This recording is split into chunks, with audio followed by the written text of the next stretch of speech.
Shalom la famille, j'espère que vous allez bien. Moi ça va super bien par la grâce de Dieu.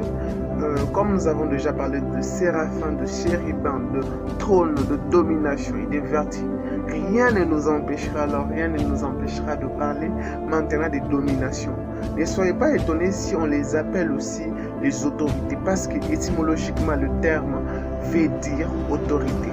Alors si on les appelle autorités, ne soyez pas effrayés que non, le frère Winner nous a menti. Non, c'est la même chose. Alors, quelles sont les autorités ou les puissances? Les autorités, on les voit dans les livres de Corinthiens, 1 Corinthiens chapitre 15, verset 24, vous pouvez noter.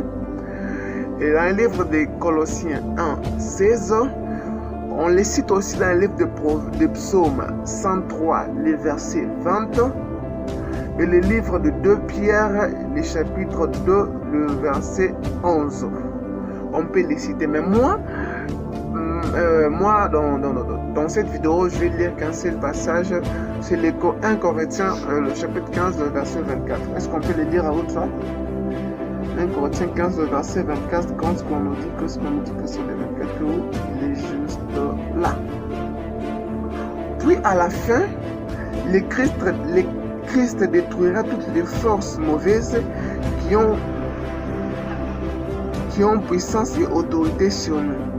Alors il mènera son pouvoir de roi à Dieu le Père. Je vais relire pour une bonne compréhension. Puis, à la fin, le Christ détruira les forces mauvaises qui ont puissance et autorité sur nous.